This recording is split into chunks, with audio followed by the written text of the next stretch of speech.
বাংলাদেশকে সুস্থ সুন্দরভাবে বাংলাদেশ স্বাধীন করা হয়েছিল। বাংলাদেশ স্বাধীন করা হয়েছিল কেন?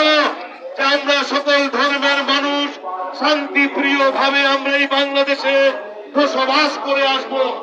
কিন্তু বর্তমানে দেখা যাচ্ছে আজ অন্য অন্য কোন ধর্মের নয়, এক ধর্মের মানুষ সংখ্যালঘুর পিছে পড়ে আছে। কেন? সংখ্যালঘুর কোন মানুষই আপনাদেরকে কোনো আন্দোলন করতে চায় না বা কোনো কাজে বাধা দিতে চায় না। সংখ্যালঘুর মানুষ হচ্ছে শান্তিপ্রিয়, শান্তিপ্রিয় ভাবে তাদের পূজা প্রাবণ অনুষ্ঠান করে থাকে।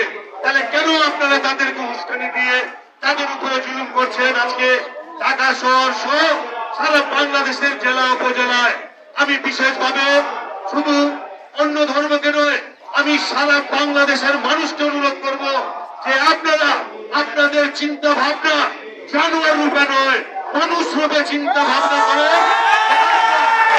বাংলাদেশের মানুষ বাংলাদেশকে স্বাধীন করেছি, অনেক মানুষ আত্মাকে, অনেক মানুষ অনেক বিসর্জন দিয়ে এই বাংলাদেশকে স্বাধীন করেছি শান্তিভাবে থাকার জন্য। তাই আমি আপনাদের সকলকে বলবো যে আপনারা আপনাদের মস্তিষ্কে চিন্তা করেন যে আমরা এই বাংলাদেশের মানুষ, মানুষ রূপে আমরা যেন সকলে মিলে শান্তিভাবে বসবাস করি। যা হয়েছে আজকে এখানে বিসর্জন দিয়ে আপনারা আগামী দিন চলার পথে আসেন। আমরা সবাই জানোয়ার নয়। কেন জানোয়ার হব?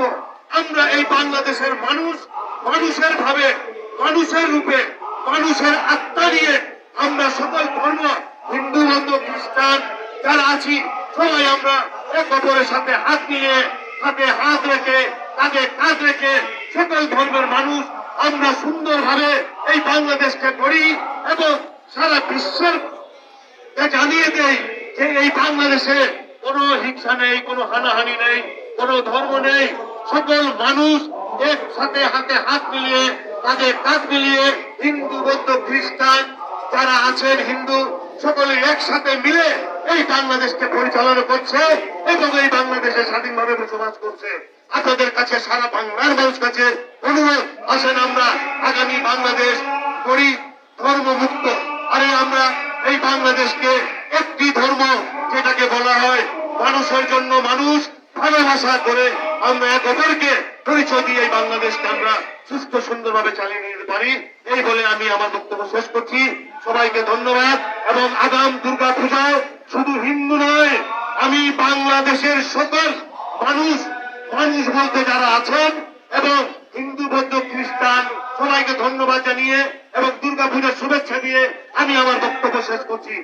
জয় শ্রীরাম।